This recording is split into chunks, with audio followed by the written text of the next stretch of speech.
Okay, happy Saturday racing, bayang karerista. Shoutout lang tayo saglit. Happy racing kay Consi Darwin Awisia at kay Consi Ninong Rodlock Samana. Pagbate galing kay Boss JR Kabansag. Boss JR, happy racing din sa'yo. At shoutout din kay Boss Second Monsod ng Tondo. At pati na rin kay Boss Luis ng Caloocan. And shoutout din, happy racing kay Boss Boying Balmes at kay Boss Rufo ng LRT Line 1 at pati na rin kay Boss Ronald Susim. Okay, Saturday racing tayo, October 5, 2024 at meron tayong 7 karera no, for Saturday racing at ang start time nga natin ay alas 3 ng hapon. Okay, simulan na natin yung mga giya natin para sa araw ng Sabado, October 5. Okay, race 1 tayo. Start ng winner take all. Class 5 placers. Distansya 1,400 meters. Okay, anybody's race to. Lowest group tayo. First choice na rin natin yung numero 3 na si Bini Bini.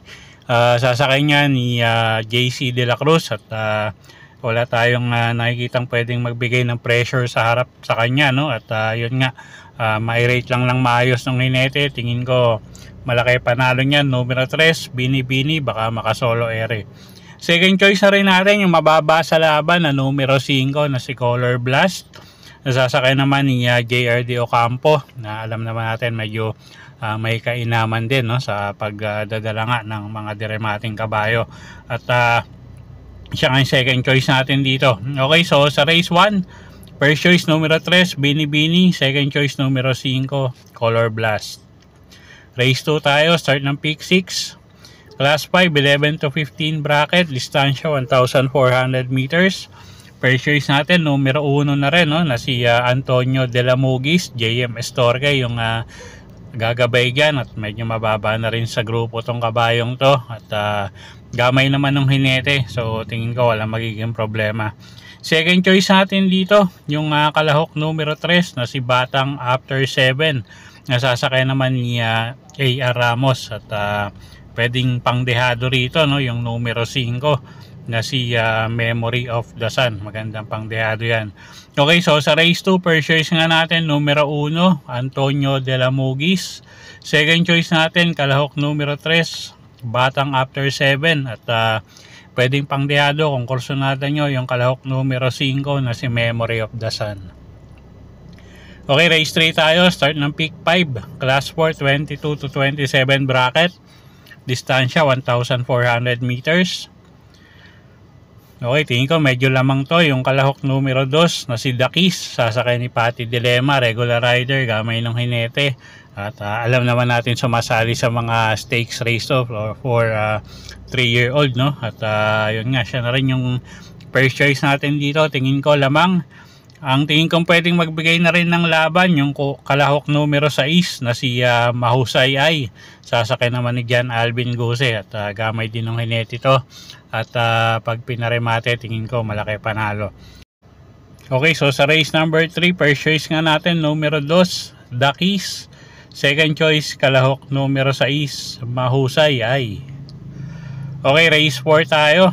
Start ng pick 4. Merge group tayo dito, class 4, 28 to 33 tsaka 34 to 39 merge group nga, 1,400 meters. Single ko na to, yung kalahok numero 2, couple entering open bidding at Bill Jordan, Elvin Abrea at AR Villegas yung re-renta dyan at masyadong mababa sa laban. At single ko na nga to, yung kalahok numero 2, couple entering open bidding at Bill Jordan. Okay, next race tayo. Race number 5. Class 5, 11 to 15 bracket. Distansya, 1,400 meters. Okay, magandang karera to, no? Halos lahat to may panalo. First choice natin dito, kalahok numero 5, Captain Det. Jeff Bakayka, yung re-renta dyan. At labas lang no connection. Tingin ko malaki pa rin ang panalo, no? At tingin ko mababa pa rin sa grupo to. At siya nga yung first choice natin. Second choice natin, kalahok numero 6 na si Mythic Layla. Sasakay naman ni A.R. Ramos. At gamay din ng hinete. Tingin ko malaki rin panalo niyan. Medyo maganda rin yung post position niya. At kayo na lang bahalang magdagdag, no? Anybody's race to. Kung may kursunada kayong iba, dagdag nyo na lang. Okay, so sa race 5, first choice nga numero 5, Captain Det. Second choice, kalahok numero 6, Mythic Layla. Okay, race 6 tayo. Penultimate race, 1,400 meters ang distansya natin dito. Class 5, 11 to 15 bracket. First choice natin dito, kalahok numero 7, Advocacy. JMS Torque yung sasakay dyan. Medyo maganda yung post position niya, gamay ng hinete. At siya yung first choice nga natin, numero 7, Advocacy. Second choice, kalahok numero 4, Great Angie. Isasaka naman ni Ryan Base. At ito medyo maganda yung pinapakita lately, no? At tingin ko malaki rin ang panalo ngayon. Third choice nga lang natin yung kalahok numero 6 na si Lucky No. Okay, so sa race number 6, first choice nga natin, entry number 7, Advocacy. Second choice natin, kalahok numero 4 na si Great Angie. At third choice nga natin yung kalahok numero 6 na si Lucky No. Okay, next race tayo, race number 7, last and final race for the day. Class 4, 16 to 21 bracket, distansya 1,400 meters. Okay, first choice natin dito, kalahok numero 5, Coal Digger, couple entry with Winter's Fury. At gamay ng hinete ito, Jan Alvin Guse. At tingin ko malaki panalo nga, no? Yung kalahok numero 5 Coal Digger. Although siya yung tinitignan natin dito na may panalo. So first choice natin yan, entry number 5, couple entry Coal Digger at Winter's Fury. Second choice, kalahok numero 1, Matikas. Sasakay ni RC Suson, gamay din ng hinete. At tingin ko may panalo rin. At third choice natin dito, yung kalahok numero 4, si Buntay Shore, na napakainam din nung huling ipinakita. Sasakay niya ng regular rider niya, Kelvin Abobo. Okay, so sa race 7, first choice nga, entry number 5, couple entering Coal Digger at Winter's Fury. Second choice, numero 1, Matikas. At third choice, numero 4, Buntay Shore.